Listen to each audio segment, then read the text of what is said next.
gran paisano, hermano, amigo, soy mexicano.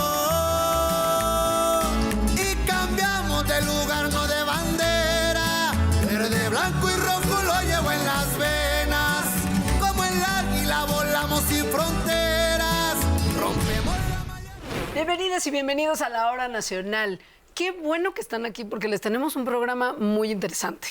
Hoy conmemoramos 59 años del Plan DN3, que tiene que ver con la respuesta a desastres naturales como huracanes y sismos en nuestro país.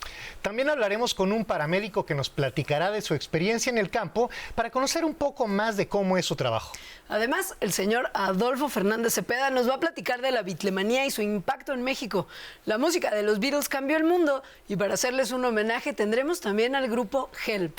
Y como ya llegó el verano, les traemos una cápsula sobre cómo los turistas incrementan el consumo de agua durante las vacaciones. Y vamos a hablar de la epilepsia, una condición neurológica que afecta a 50 millones de personas en el mundo y alrededor de 2 millones solamente en México. Y fíjate, si fuera poco, también les tenemos un reportaje sobre el Día Mundial del Cacao desde el Museo del Chocolate.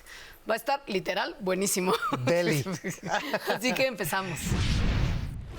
Con motivo del 59 aniversario del Plan DN3E, el gobierno federal resaltó el papel fundamental del Ejército Mexicano y la Marina como símbolos de auxilio, solidaridad y compromiso con la nación. Además, destacó el fortalecimiento del papel humanitario de estas instituciones en situaciones de emergencia y catástrofes, confirmando su cercanía con la población en momentos difíciles. A continuación, un video sobre la labor que han desempeñado a lo largo de los años.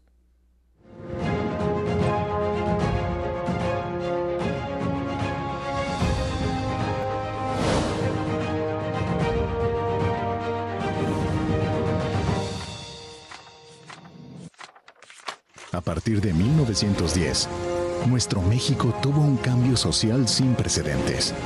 La Revolución Mexicana. Movimiento que vio el surgimiento de un ejército distinto. Un ejército del pueblo. El ejército mexicano, con raíces en las comunidades que le dieron origen y con una esencia profundamente social. Aquel ejército aún incipiente no olvidó el motivo de su creación, lo que se hizo evidente en 1926, cuando las tropas respondieron con solidaridad al brindar por primera vez auxilio a la población civil ante las severas inundaciones que sufrió el estado de Guanajuato, reflejando su espíritu de proteger al pueblo de México.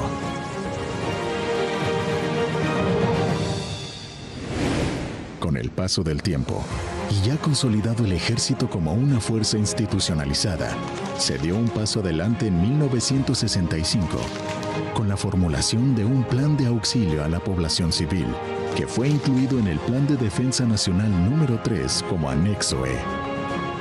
Surgiendo así lo que se conoce hasta nuestros días como Plan DN3E, siendo el ejército mexicano pionero a nivel mundial en atender este tipo de emergencias.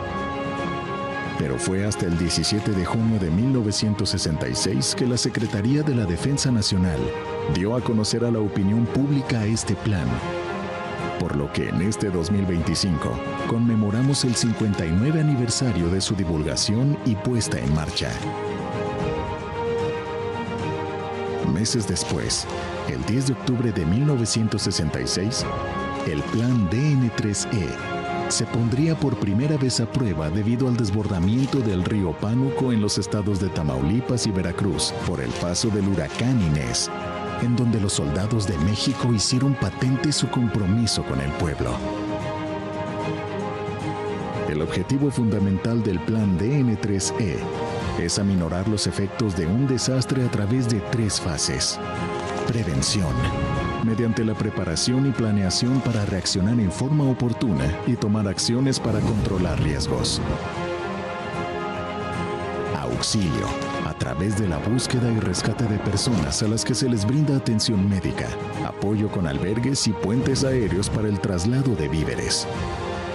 Recuperación, mediante la remoción de escombros y reconstrucción de las zonas afectadas para restablecer la normalidad en la vida de las personas. Desde su creación, el Plan DN3E se ha implementado en un sinnúmero de ocasiones en todo tipo de eventos en los que se requirió el apoyo a la población, destacando la erupción volcánica del Chichonal en el estado de Chiapas en 1982, sismo de 1985 en la Ciudad de México, huracán Paulina en el estado de Oaxaca en 1997, erupción volcánica del Popocatépetl en el estado de Puebla en el año 2000, huracán Vilma en Quintana Roo en 2005, sismo de 2017 en la Ciudad de México, la pandemia provocada por el virus del COVID-19 en el año 2020, en la que México no estuvo exento, por lo que el Ejército y la Fuerza Aérea adecuaron sus capacidades para atender y mitigar la contingencia sanitaria. La situación exigió una acción inmediata, reto que la defensa afrontó demostrando su experiencia mediante la reconversión de hospitales, atención masiva de enfermos, establecimiento de puentes aéreos, aplicación de vacunas, seguridad a medicamentos y transporte humanitario de connacionales, entre otras actividades que nuevamente posicionaron a nuestras Fuerzas Armadas como un referente a nivel mundial en la estrategia de auxilio a la población civil. Otro apoyo importante del Ejército y Fuerza Aérea fue en el estado de Guerrero durante el paso del huracán Otis en el año 2023. En medio de todos estos desastres, los soldados mexicanos siempre estuvieron presentes con una respuesta eficaz y humana. Sumándose a este esfuerzo la Guardia Nacional en el año 2024. Además de su compromiso con la patria, quienes portan el brazalete amarillo han brindado socorro en 96 sucesos a 30 países a lo largo de 27 años desde que se implementó por primera vez la ayuda humanitaria, ejemplo digno que han emulado las Fuerzas Armadas de otras naciones. El Plan DN3E surge del legado revolucionario de contar con un ejército cercano siempre al pueblo. Es la disciplina y preparación transformadas en prevención, acción y rescate. Es la unión de la fuerza y el corazón mexicano, porque cuando todo parece perdido, siempre hay alguien listo para ayudar. Ejército, Fuerza Aérea y Guardia Nacional, siempre al servicio de México. 59 aniversario del Plan DN3E. El 24 de junio se celebra el Día del Paramédico para reconocer el trabajo de estos profesionales que nos ayudan en emergencias médicas, pero también en desastres naturales. Así es, Leos. Y es una de las profesiones de verdad vitales y muchas veces pasa desapercibida. Pero hoy, para hablar de la importancia de esta profesión, nos acompaña el licenciado Enrique Olvera Flores, él es coordinador de la Unidad de Traslados del Hospital Juárez de México. Bienvenido. ¿Qué tal? Muchas gracias. Muchas gracias. Hombre, muchas gracias por acompañarnos. ¿Nos podrías platicar un poquito cuál es el papel de los paramédicos en nuestra sociedad, especialmente en situaciones de emergencia? Porque de repente, si uno no ha pasado por una situación en la que necesita apoyo médico de urgencia, a lo mejor no sabe muy bien en qué consiste el trabajo tan heroico que hacen. Muchas gracias. Sí, de hecho, es un tema que se ha ido incorporando día con día, porque el paramédico lo que realiza es medicina prehospitalaria. Es una especialidad que tenemos en la rama de la medicina, que es con mucho tiempo de estudio, de capacitación, de preparación, porque nosotros encontramos a los pacientes o a las personas en una situación natural a como sucedió un suceso, claro, de cualquier índole. Entonces, el movimiento de ese paciente, la atención que se le brinda en ese momento es crucial y fundamental para el inicio de su tratamiento médico o su pronta recuperación. Claro. Ya nos adelantaba, licenciado, que son años, pero ¿qué preparación básica se debe de tener? Me imagino que incluso hasta psicológica, ¿no? También ustedes, sí, primeros auxilios, médicos, y de estar preparados mentalmente también para ofrecer esta ayuda. Somos seres humanos. Que estamos día con día entrenándonos, preparándonos, que al momento de llegar a una emergencia, algún llamado, tienes nervios, tienes miedo, tú no sabes qué es lo que te vas a encontrar en ese momento, cómo lo vas a encontrar, cómo te va a tratar el ambiente, ¿no?, en el que te estás encontrando. Entonces los nervios y los miedos siempre están presentes. Lo que pasa es que con la preparación que tenemos, con las pláticas que desarrollamos, con todo esto, sabemos controlar un poco más esas emociones para poder dar nuestra mejor función. Una persona con sangre fría no podría desarrollar, ¿no?, estas actividades. Al contrario, el paramédico tiene que ser empático, tiene que comprender el dolor de la persona para poder motivarte cada día a seguir preparándote, a capacitarte o a hacer tu mejor función en ese momento. ¿Dónde se prepara uno para ser paramédico? Hoy en día, bueno, en los paramédicos hay varios niveles. Está desde lo que es un nivel básico, bajo las normas oficiales mexicanas. Especificamos que está el TAMP, que es el término que nos cataloga la norma oficial mexicana, que es técnico en atención médica prehospitalaria. Está el nivel básico, intermedio y avanzado, que algunas instituciones las ofrecen, como Cruz Roja Mexicana, ¿no? Que tiene esta escuela. Están algunas universidades que ofrecen el técnico superior universitario. ¿Cuáles pensarías tú que son los principales desafíos que tienen hoy en día? Claro, hay muchísimas adversidades, digo, a comparación de países de primer mundo, en donde el nivel de la medicina prehospitalaria está muy por arriba, ¿no? Y están en innovación. En México no nos estamos quedando atrás, estamos teniendo un gran avance. Las herramientas que estamos desarrollando y las herramientas que nos están dando, seguimos día con día, ¿no? Ante estas adversidades, porque al final el objetivo sigue siendo el mismo. Claro. Salvaguardar a la ciudadanía y estar en apoyo todo el tiempo de todas las personas que se nos prestan. Sí, tremendo, claro.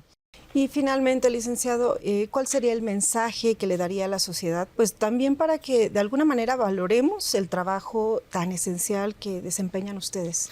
Sabemos que un día salimos de casa, nos despedimos de nuestros familiares, algunas veces no sabemos si vamos a regresar. Yo creo que sería muchísima empatía con el personal, ¿no? Que está ahí atendiendo y velando todo el tiempo por la seguridad de las personas. Créannos que más que un gracias y un buen saludo, podría motivarnos demasiado a seguir trabajando. Muchas gracias por haber venido a la Hora Nacional a platicarnos un poco de esta profesión, que es tan importante para todos, aunque de repente no nos damos cuenta de cuánto, ¿no? Claro. Sí, muchísimas gracias. Muchas gracias por la invitación. Y gracias a ustedes que siguen con nosotros aquí en la Hora Nacional. No se vayan, que hay más.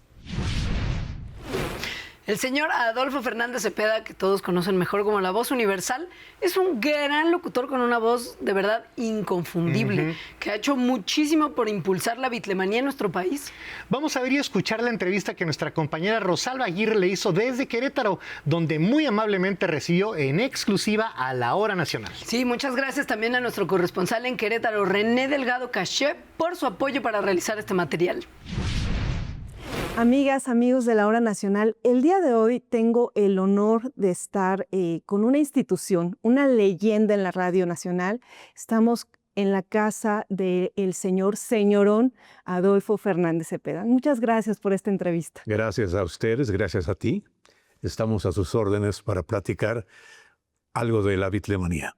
Y empezando con el tema de la bitlemanía, me gustaría muchísimo que nos platicara cómo empezó, cómo trajeron este tema de la bitlemanía, los Beatles, a México. Mira, este programa de los Beatles es una idea de Francisco Aguirre Gómez, que él era estudiante del TEC de Monterrey. Allá nos conocimos. Él me trajo a México en 1963, en diciembre más o menos. Y la bitlemanía nace en febrero del 64. Nace el programa de los Beatles, porque había muy poca música de ellos, con 7 minutos y 90 segundos en Radio Éxitos, 790 de amplitud modulada. El programa fue un éxito, que a los pocos semanas, ya sacando más música a los Beatles, llegamos allá a la hora de los Beatles. Entonces, sí, de 7 minutos de 90 segundos pasa a 1 hora, a las 8 de la mañana en 790 Radio Éxitos. Al paso del tiempo pusimos otras 2 horas, a las 8, a la 1 y a las 6 de la tarde. Quiero decirte que es un programa que tiene de vida 61 años. En Grupo Radio Centro. Nace en Radio Éxitos y al paso del tiempo la pasamos a la FM, porque Universal tiene varios cambios en frecuencias. Nació en el 107.3, luego en el 92.1 y ahora está en el 88.1. Sí, con varias repetidoras. Y a pesar de eso, de tantos cambios, nunca perdió nada de audiencia, al contrario, ganó. ¿Cómo vivió? Porque además la fiebre de la bitlemanía estaba a tope en México y el mundo. ¿Cómo lo vivió usted estando tan cerca con el tema y además siendo el precursor de este tema en México? Me tocó la suerte de ser el primero y luego me toca la suerte de ya ser el director artístico de Radio Éxitos, el director artístico de Alfa, pero fue después director artístico de Universal y de la parte de Radio Red Musical. Fui también el director artístico. Yo manejé de Grupo Radio Centro 4 estaciones. Sé que es muy difícil seleccionar alguna o algunas, pero ¿tiene alguna canción favorita? Sí, Yesterday. Para mí es la más... Y entre los dos compositores, bueno, tres, porque Lennon, McCartney y Harrison. Entre los tres, soy fan de McCartney. Es más dulce, más melódico en su música. Amigable incluso, la melodía que maneja. John era el destrampado. ¿Qué decía yo al principio? Que es toda una institución y que de verdad es un placer platicar con usted. Estamos además en un lugar, en un espacio muy íntimo, lleno de recuerdos, lleno de imágenes, de vivencias. ¿Cuál es el legado que de alguna manera nos está dejando desde ya y que le gustaría dejarnos? Bueno, te lo agradezco mucho, pero es una parte que es parte de mi vida. Y cuando eres persistente en tu vida y quieres hacer lo que te gusta, te llega a gustar tanto que no necesitas que te paguen. Pero y si te pagan, mejor. Claro. Eso es una parte. Y yo no me siento así nacido o tocado por los dedos. Soy un ser humano igual que tú, igual que cualquiera. Pero sí, batallé mucho. A donde llegué con mi esfuerzo, con mi trabajo. Pero también tuve personas en mi alrededor que me formaron musicalmente y me enseñaron a programar radio. Uno de ellos, Ramiro Garza, que también ya se fue. Pero mucha gente que me apoyó, el ingeniero José Luis Rodríguez Ibarra, él y yo crecimos juntos con Grupo Radio Centro. Así es. Y son parte también de la historia del arte en México. Y esto también, Francisco Aguirre Gómez es el creador de la bitlemanía en México. Batalló mucho para que Gobernación le diera el permiso para hacer un programa especial. Porque eran extranjeros. No.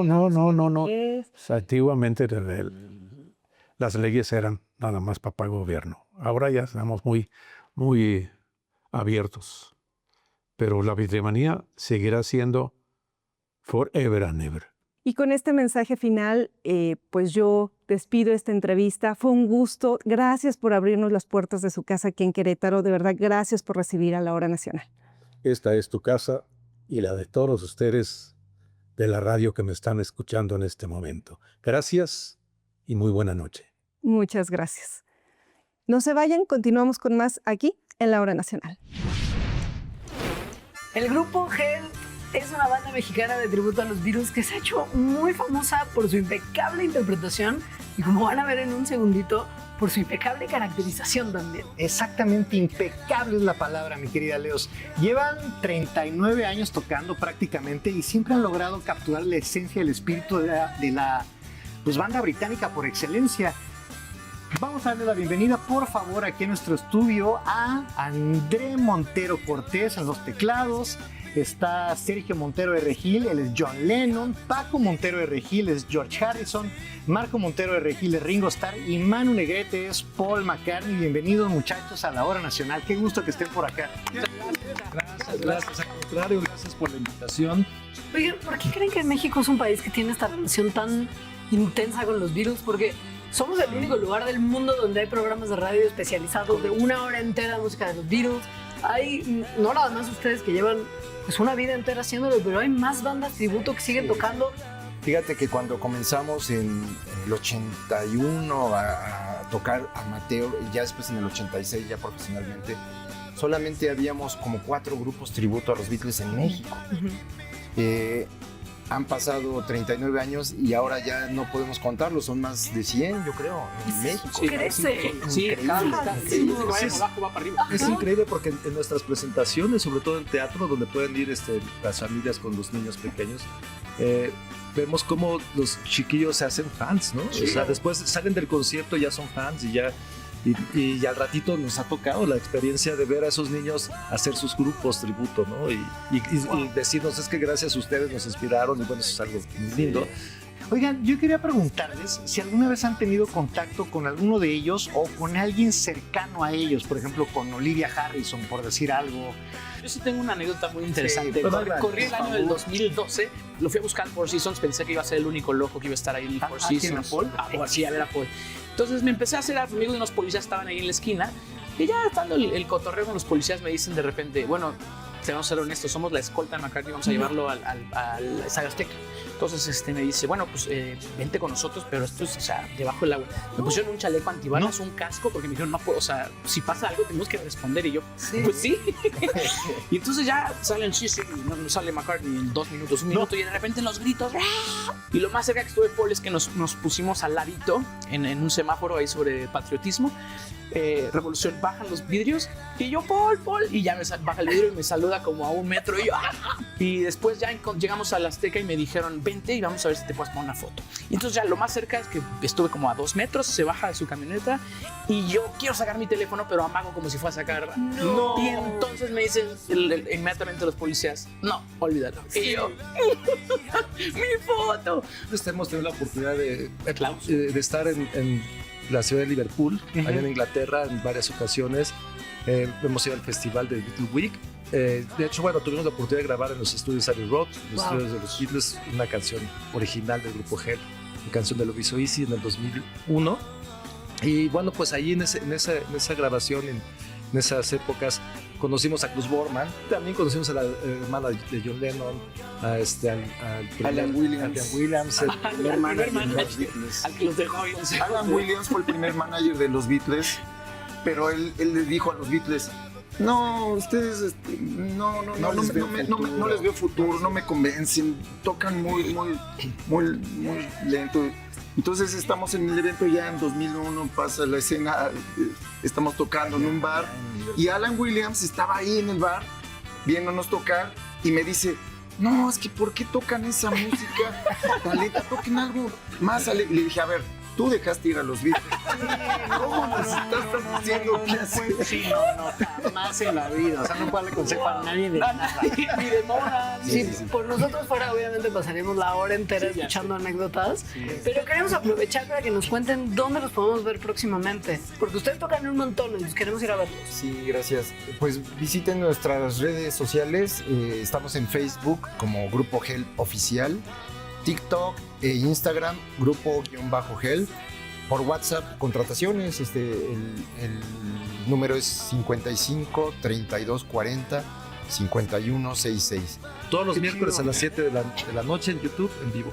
Gracias por la invitación. Al contrario, gracias a ustedes. Qué emoción tenemos por acá.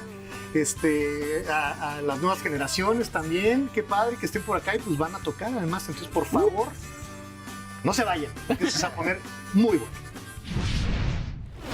Hola, ¿qué tal, amigos de la Hora Nacional? Nosotros somos el Grupo Help y esto es Please Please Me.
Mileos, ¿tú sabías que algunos turistas gastan más agua cuando se van de vacaciones que en sus propias casas? No sabía.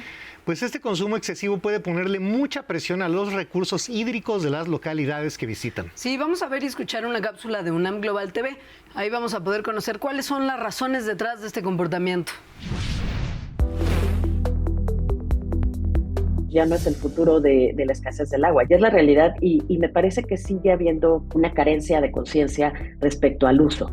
Como turistas, gastamos mucha más agua que en nuestras casas y eso deja huella por donde pasamos.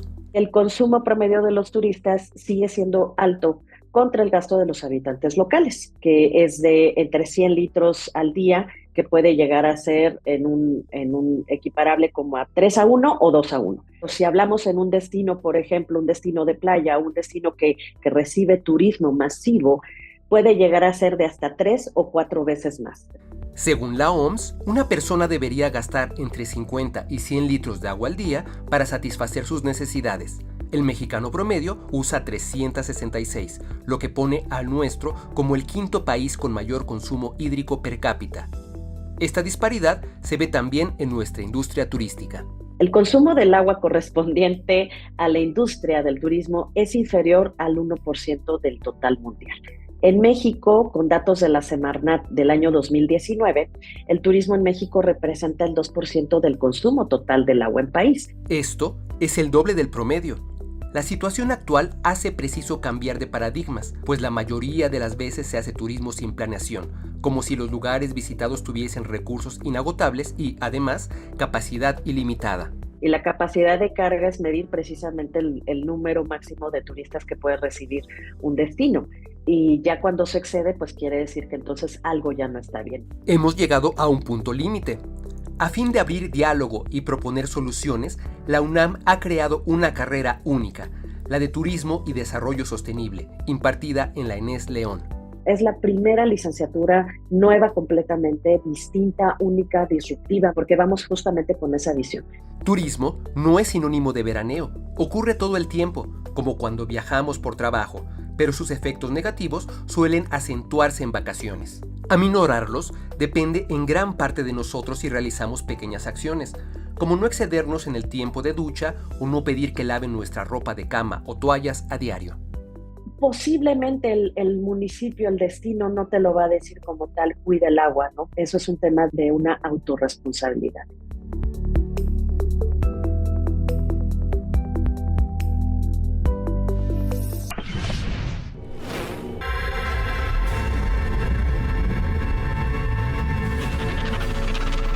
México canta por la paz y contra las adicciones. Hola, yo soy Regina Orozco y soy cantante. Además, voy a ser jurado de México Canta. Bueno, acabo de ver ahorita unos videos.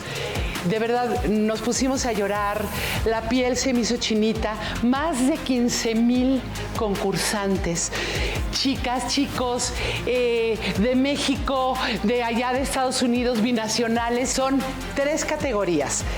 Cantautor, intérprete y autor. Van a ver qué joyas. Y bueno, hay que llenar de amor este país. ¿Y cómo se hace?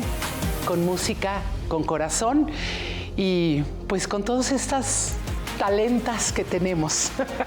Soy Mónica Vélez, compositora. Formo parte del Consejo Mexicano de la Música y tengo el honor de ser jurado en México Canta. Estamos en la segunda etapa de clasificación. Hemos escuchado ya a la mitad de los más de 15,000 participantes de México y Estados Unidos. Y hemos encontrado música maravillosa, inspiradora, necesaria, de jóvenes talentosos, canciones hermosas de todos los géneros como bolero, mariachi, pop, corridos propositivos, rap, son, guapango y fusión. El 4 de julio, con muchísima emoción, daremos a conocer los 365 clasificados de las 6 regiones del festival. Gracias por sumar tu voz. Hola, soy América Sierra, soy cantautora sinaloense y formo parte del jurado de este gran concurso México Canta. Estoy muy contenta y muy emocionada de descubrir tanto talento mexicano que estoy segura que ocupará un lugar importante dentro de la industria de la música. soy Francisco Javier Ramírez, productor musical, miembro del Consejo Mexicano de la Música y ahora orgullosamente jurado para México Canta. En lo que llevamos del proceso, hemos escuchado más de la mitad de las 15,000 canciones que nos enviaron los participantes de México y Estados Unidos. Sabíamos que íbamos a encontrar talento, pero vivirlo, palparlo, escucharlo, realmente es algo que nos emociona, nos llena de orgullo. Recibimos canciones de prácticamente todos los géneros mexicanos, inclusive por ahí alguna fusión con country, lenguas originarias, mariachi, banda, prácticamente todo. Estoy muy contento porque se inscribieron, muy contento porque confiaron, muy contento y muchas gracias porque están con nosotros. Gobierno de México. El cacao es uno de los productos más apreciados en México y la verdad en todo el mundo. Sí, en todo el mundo. Y tiene raíces profundas en nuestra historia. Desde tiempos prehispánicos, las civilizaciones como los mayas y aztecas lo usaban como alimento, pero también como símbolo de poder. Era una pieza clave en los rituales y en el comercio. Sí, siempre ha sido parte de nuestras tradiciones y gastronomía. Y el 7 de julio celebramos el Día Mundial del Cacao. Vamos a ver y escuchar el reportaje de nuestro compañero Orlando Abad desde el Museo del Chocolate, un espacio dedicado a su historia y cultura.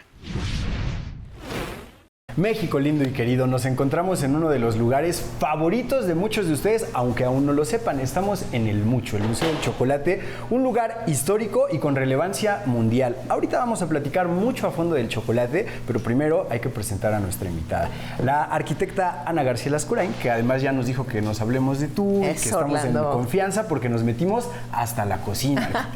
Así es, pues muy bienvenido, Orlando. Gracias. Un gusto tenerles aquí el día de hoy, compartiendo con nosotros las actividades diarias del Mucho, que pues hay mucho que ver, mucho que conocer, una gran diversidad de visitantes y pues un lugar que les invitamos. Siendo nuestra hora nacional tan mexicana, teníamos que abordar el tema del chocolate desde las raíces, desde las entrañas, porque es una tradición milenaria en nuestro país. Si bien se ve como un producto sumamente vendido en el mundo, aquí en México es otra cosa, es muy de raíz, es muy nuestro. Cuéntanos cómo Desde lo vive el luego. museo.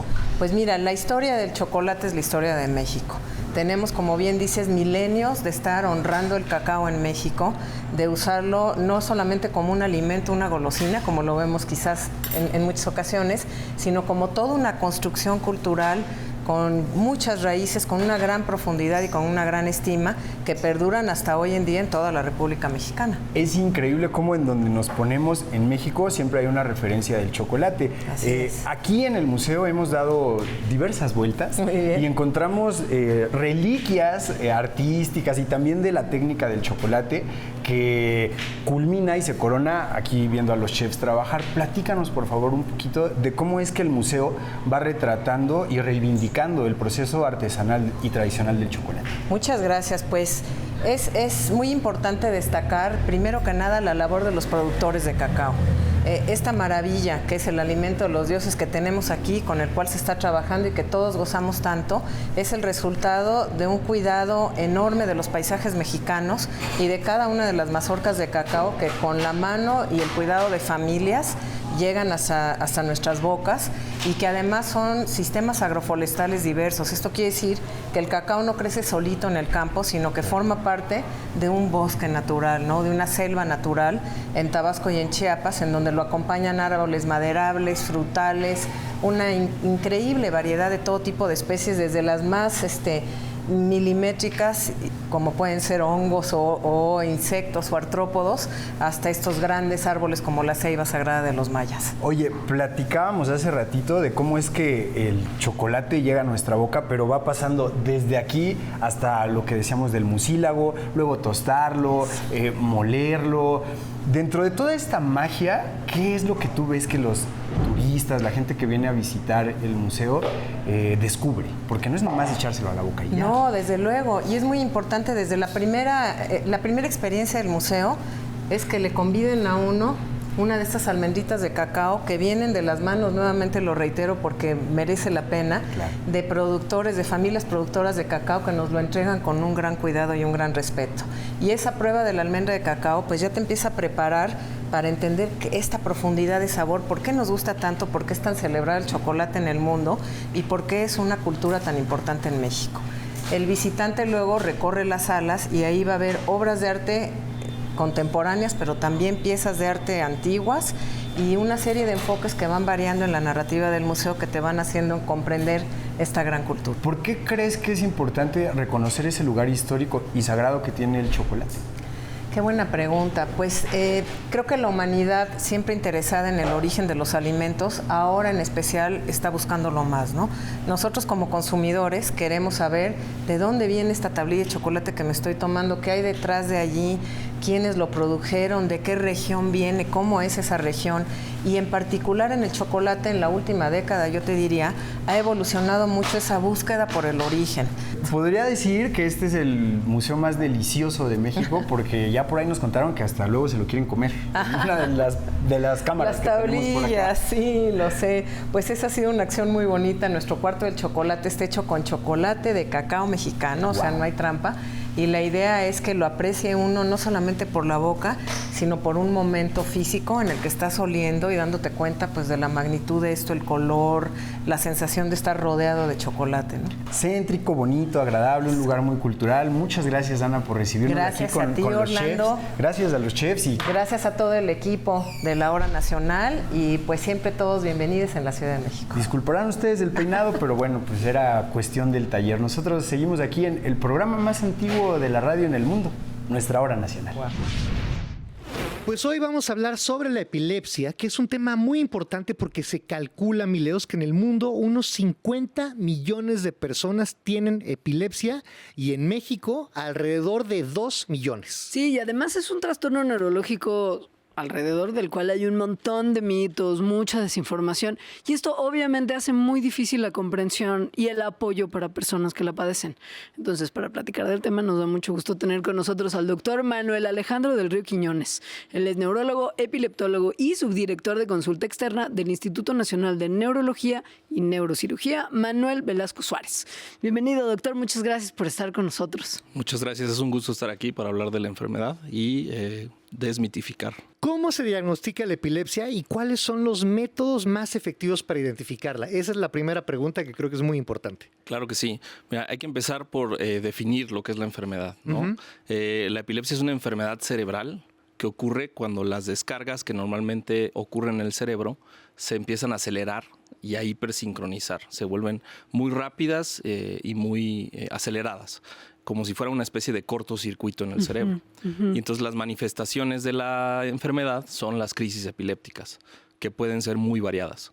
Hay las más comunes que todos conocemos es cuando el paciente pierde el conocimiento, empieza a convulsionar, los ojos hacia arriba, la boca muy cerrada, ¿no? Incluso puede llegar a tener cierta salida de saliva, ¿no?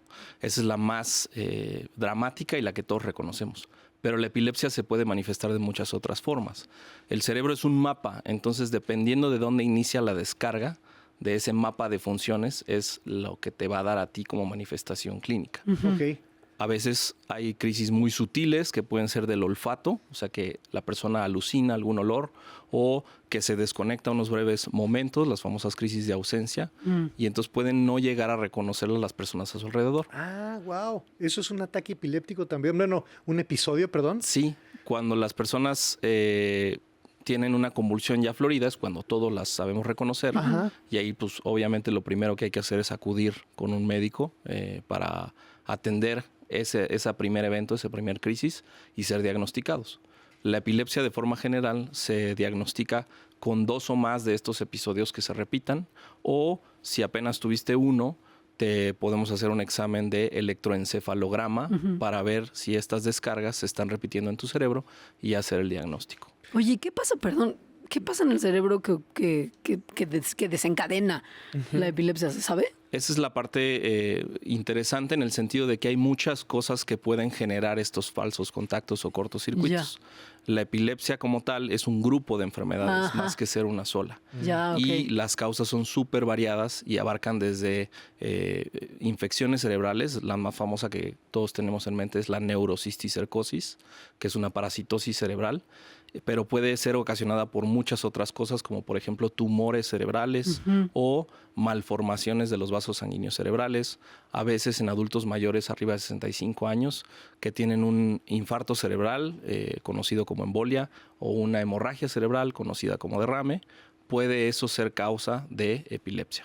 ¿Desde qué edad puede uno sufrir estos episodios? Ahora, la epilepsia es una de las enfermedades neurológicas más prevalentes, es decir, que existe en mayor cantidad de personas en el mundo. Y como es por muchas causas, a cualquiera de nosotros nos puede dar epilepsia sin nunca haber padecido nunca antes epilepsia, o podemos haber nacido con algún tema genético o malformación que nos genere estas crisis epilépticas. Ahora, independientemente de esta crisis ya en forma, ¿qué indicadores, nada más como rápido para que la gente los tenga presentes antes de despedirnos, qué indicadores tenemos que estar pendientes de que en caso de presentarlos tenemos que ir inmediatamente al médico? Si es la primera vez que una persona tiene una crisis epiléptica, hay que ir. Eso es un sine qua non. Pero si es una persona que ya es conocida con epilepsia, muchas veces traen alguna plaquita, alguna pulsera que indica los pasos a seguir o con el número de teléfono de la persona a contactar o del médico. Hay que asistir a la persona, hay que ponerla en seguridad, es decir, si está en vía pública, traerla a la banqueta, a un lugar en el que no le vaya a pasar nada, acompañarla en el proceso porque después de la crisis va a estar muy confundida, muy desorientada, simplemente acompañarla y reorientarla en ese sentido. Doctor, pues muchísimas gracias por acompañarnos aquí en La Hora Nacional. Al contrario, gracias a ustedes por la invitación y gracias a la audiencia. Sí, muchas gracias. Quédense con nosotros porque tenemos mucho más. Nuestro compañero Germán Gastelum preparó una cápsula especial sobre las mujeres que votaron por primera vez en la historia de México. Ellas ejercieron su derecho al voto el 3 de julio de 1955 y esto marcó un avance fundamental para los derechos de las mujeres.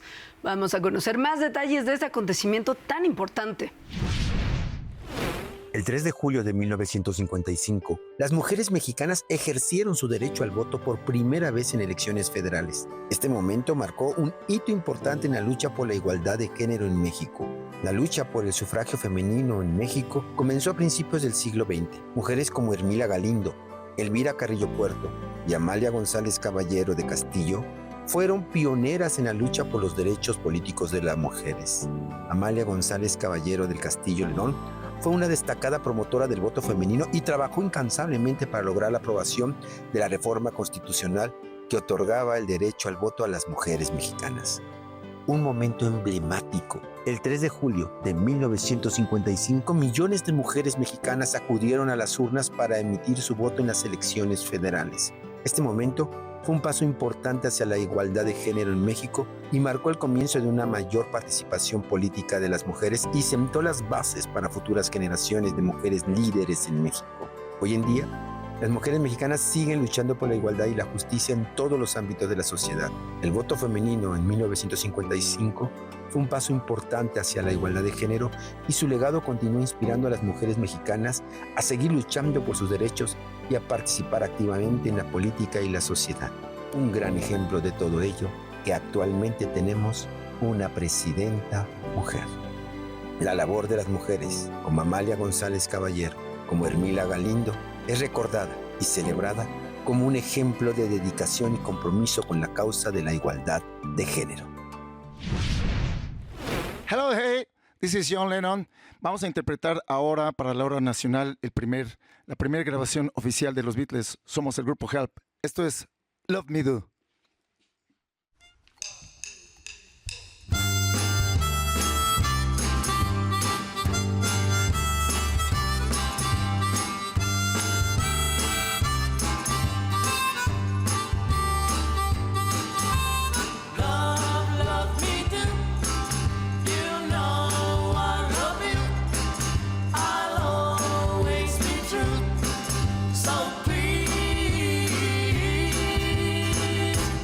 Love me do,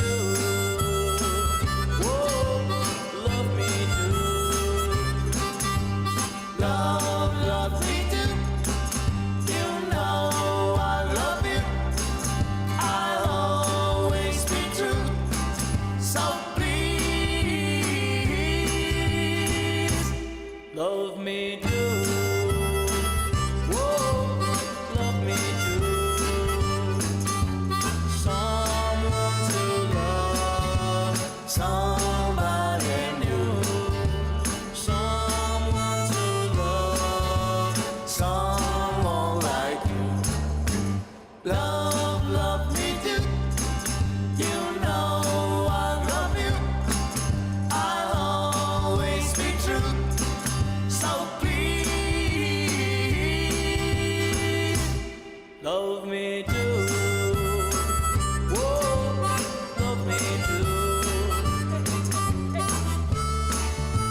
Hoy tenemos con nosotros a un artista que nos hace pensar en la vida con su poesía.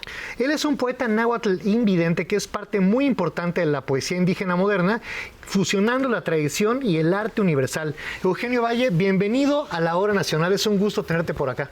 Feliz noche, mi querido Chad y mi querida Leo. Me da mucho gusto saludarlos y saludar al gran público de La Hora Nacional. Mi nombre es Eugenio Valle Molina y vengo desde Cuetzalan, Puebla.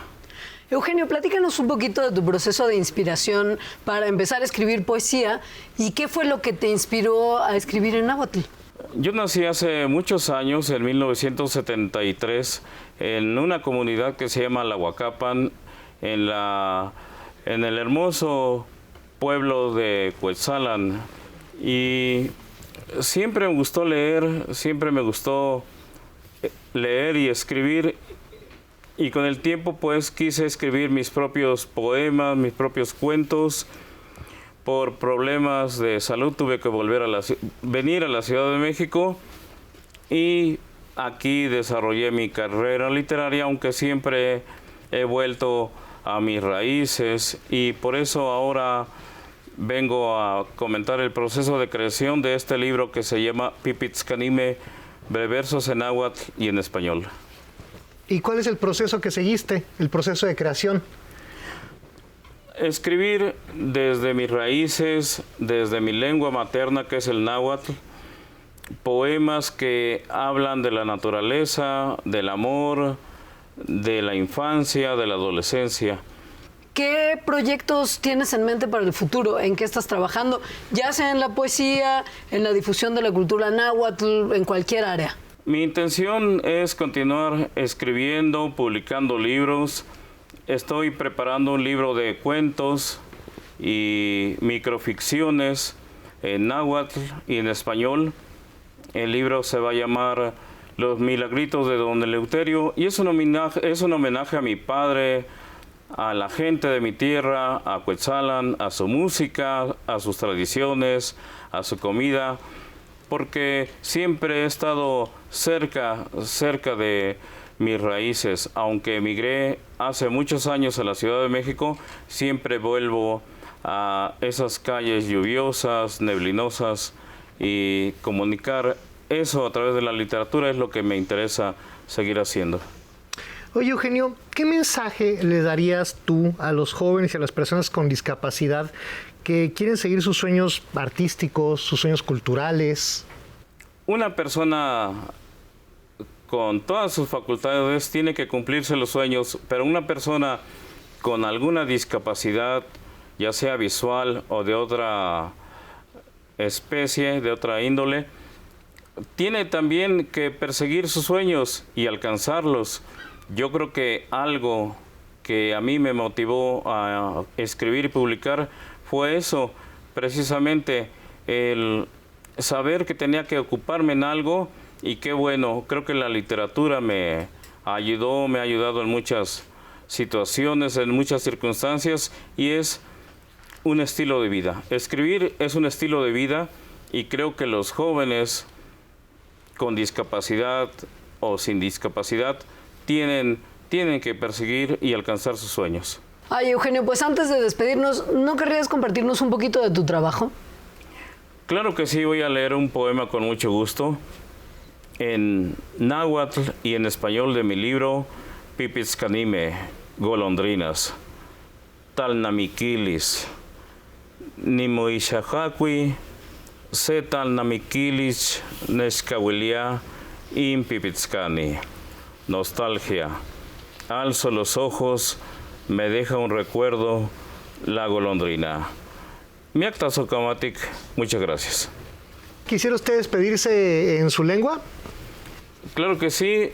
Miacta Neni Monotza, Eugenio Valle Molina, Cuali Yowal, Miacta Socamatic, muchas gracias. Mi nombre es Eugenio Valle Molina, muy buenas noches, muchas gracias. Muchísimas gracias por habernos acompañado una vez más en La Hora Nacional, Eugenio. Gracias por habernos compartido tu trabajo y mucha suerte para ese próximo libro. Muchas gracias, mi querida Leo, muchas gracias, Cha. Y si alguien quiere leer el libro, puede solicitarlo a través de las librerías del Fondo de Cultura Económica o a través del WhatsApp 55 22 44 17 26. Un abrazo fraterno para todo el público de la Hora Nacional. Muchas gracias. Perfecto, Eugenio, muchísimas gracias. Te lo agradecemos mucho y muchísimas gracias a ustedes. No se vayan, están, ya lo saben, aquí en la Hora Nacional. Nuestra compañera Rosalba Aguirre entrevistó al elenco de la obra de teatro Un golpe doméstico. Esta puesta en escena combina el humor con una reflexión sobre las clases sociales y las dinámicas familiares. Esto sirve para que el público se pueda reír un ratito, pero pensar en muchas cosas también. Amigas, amigos de la Hora Nacional, el día de hoy está con nosotros Quetzal Valencia y Brian Sariñán para platicarnos sobre una obra de teatro muy interesante y además de todo muy divertida. Bienvenidos. Muchas gracias por la invitación. Gracias. Platíquenos sin spoilear mucho de qué trata un poquito esta obra. Trata de, pues claro, unas mucamas, unas sirvientas que trabajan con un patrón que es súper injusto, que no las trata bien y bueno, en mi papel yo soy el chofer, hay otro que es como el secretario, la mano derecha. Entonces, entre todos esos trabajadores, pues no les gusta el trato del patrón y todos planean como hacerle algo, desquitarse y no hay mejor manera que robándole dinero. Entonces, a grandes rasgos, para no spoilearte tanto, trata de eso. Hay muchos enredos, hay muchos chistes, hay mucha diversión. Cada quien tiene su personalidad donde cada uno explota y tiene un final, lo más increíble, inesperado. Okay. O sea, gana el que menos piensas que gana. ¿Cómo fue para ustedes meterse en el personaje o la preparación? Porque además siempre la comedia tiene eso, ¿no? Es una preparación constante y hacer que conectes con el público. Eso es bien importante. Sí, bueno, el mío, la verdad sí me gustó muchísimo el personaje, ya que pues a mí me tocó ser la empleada doméstica bilingüe. Entonces, como yo ya hablo los dos idiomas, inglés y español, para mí esa parte pues me encantó porque dije, ay, qué padre. Pero sí fue un poco difícil adaptarme como en el papel así súper fresa, porque soy la fresa bilingüe, súper así con la voz, o sea, irritante, así como así muy... Tenía que exagerar todo, entonces eso sí me costó un poco de trabajo, pero por lo del bilingüe no tanto. Platíquenos, por favor, cómo se da esta dinámica en escena y cómo hacen este contacto con la gente, porque entiendo que también es algo pues muy interactivo.